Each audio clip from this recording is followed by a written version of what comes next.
बुहाना के सिंगाना पंचायत समिति के सिलारपुरी गांव में भाजपा नेता सतीश गजराज का नागरिक अभिनंदन हुआ। गजराज ने सिलारपुरी गांव में 4 लाख रुपए की लागत से बने खेल मैदान में टीन शेड और पेयजल टंकी का विधिवत उद्घाटन किया। भाजपा नेता गजराज ने स्थानीय नेता और कांग्रेस सरकार पर जमकर हमला बोला। देखें वीडियो। कि जो जनप्रतिनिधि इस इलाके के अंदर आज तक बने हैं, मैं किसी की बुराई नहीं करना चाहता, पर मैं पूछना जरूर चाहता हूं कि आजादी के 70 साल होने के बाद में भी इस सूरजगढ़ विधानसभा क्षेत्र में एक बच्चे के पीजी सरकारी कॉलेज क्यों नहीं है, इसका जवाब कौन देगा? इस पूरे सूरजगढ़ विधानसभा क्षेत्र में एक भी गवर्नमेंट की आईटीआई क्यों नहीं है, एक भी पॉलिटेक्निक कॉलेज क्यों नहीं है, और एक भी हमारी बेटियां जो नर्सिंग और एएनएम करती है, पूरे सूरजगढ़ विधानसभा में एक भी ऐसा सरकारी कॉलेज क्यों नहीं? इस बात को पूछने की जरूरत है हमें। बड़ी पीड़ा हुई है कि जब एजुकेशन के लिए ना तो आपके पास पीजी कॉलेज है, ना आपके पास नर्सिंग कॉलेज है, ना आपके पास आईटीआई कॉलेज है, ना आपके पास पॉलिटेक्निक कॉलेज है। और खेल मैदान की अगर बात है, हमारा बच्चा या तो पढ़ करके आगे बढ़ सकता है या खेल करके आगे बढ़ सकता है। अगर खेल मैदान की बात करें, पूरे सूरजगढ़ विधानसभा में एक भी खेल का स्टेडियम भी नहीं पिछले 75 साल के अंदर। पूरे सूरजगढ़ विधानसभा क्षेत्र में 100 मीटर की एक ट्रैक नहीं है जिसपे मेरा नौजवान बच्चा दौड़ करके तैयारी कर ले और जाकर वो कंपटीशन फाइट कर ले। ऐसी सिंथेटिक ट्रैक नहीं है एक भी।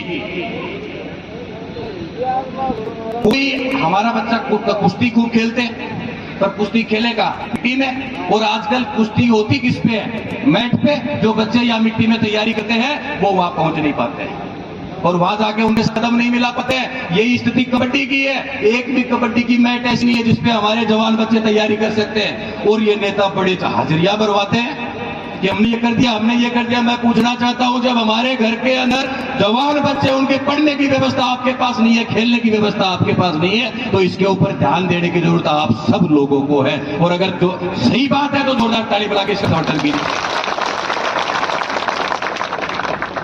ये हमारे बच्चों के भविष्य की बात।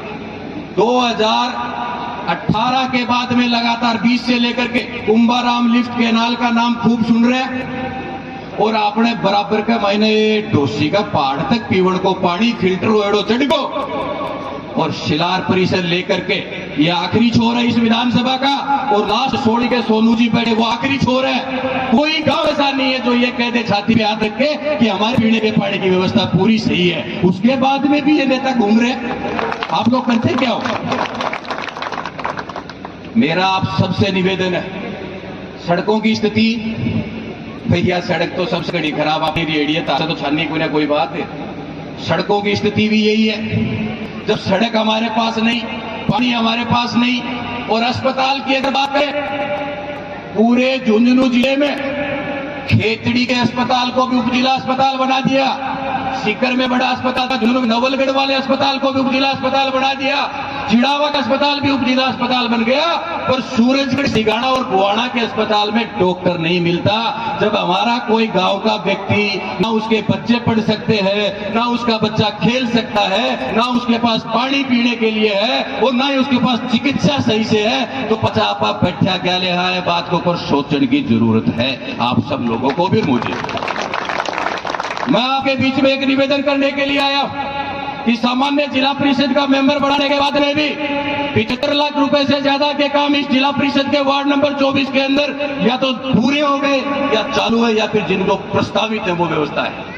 और ये सोनू जी जिला परिषद के हमारे 2 मेंबर, और ये सोमवीर लांबा जी, हम सारे लड़ करके पूरी विधानसभा के अंदर भी 1.25 करोड़ से ज्यादा के काम, चाहे मुरादपुर के अंदर खेल मैदान का काम हो, चाहे फिर के अंदर खेल मैदान का काम हो, चाहे मेघपुर के अंदर खेल मैदान का काम हो, चाहे पठाना के अंदर पानी की निकासी का काम हो, चाहे बड़बर के अंदर काम हो, सारों ने मिलकर के इस विधानसभा के जो जवान बच्चे आपके हैं, जिनको आपने जनप्रतिनिधि बनाया है, वो सारे आपकी लड़ाई लड़ने की पूरी मनसा रखते हैं। हम चाहते हैं कि आपकी आवाज को जयपुर में बुलंद रहे, राजस्थान की विधानसभा के अंदर बोले, ये हम चाहते हैं। पर उसके लिए आपका आशीर्वाद, आपका समर्थन आवश्यक है। पर अकेले ऐसे नहीं चाहते, क्योंकि लोग अब चुनाव के 100 दिन बचे हैं। 1000 प्रकार की बातें आपके बीच में लेके आएंगे। ये सतीश ऐसे करेगा, ये सतीश वैसे करेगा। सतीश भारतीय जनता पार्टी का सच्चा सिपाही है, 100% भारतीय जनता पार्टी का कार्यकर्ता है और निश्चित रूप से विधायक बनकर के आपकी सेवा करना चाहता हूं, इसमें भी कोई दो राय नहीं है। पर भारतीय जनता पार्टी के फूल के साथ आपकी सेवा करना चाहता हूं, अलग गाड़ी पार्टी के नहीं करना चाहता। और ये बात सही है तो फिर इसका समर्थन भी उसी दौर से होना चाहिए। इसलिए सिर्फ एक निवेदन करने के लिए आपके बीच में खड़ा हुआ कि आने वाले 100 दिन बचे राजस्थान की विधानसभा के चुनाव के। इस राजस्थान की सरकार ने पूरे राजस्थान के अंदर हमारी बहन बेटियों को सुरक्षित नहीं छोड़ा। आए दिन किसी न किसी बच्ची के साथ बलात्कार होता है और इसकी लचर कानून व्यवस्था, उसके कारण से अपराधियों में भय नहीं बनता। और राजस्थान की पिछली सरकार थी जिसने ये कानून बनाया कि हमारी माइनर बच्चियों के साथ अगर कोई बलात्कार करेगा उस दरिंदे को फांसी की सजा मिलेगी। ये कानून बनाने वाली भारतीय जनता पार्टी है और ये सरकार ऐसी है जो हमारी बहन बेटियों की रक्षा और सुरक्षा करने के अंदर आगे नहीं आ रही।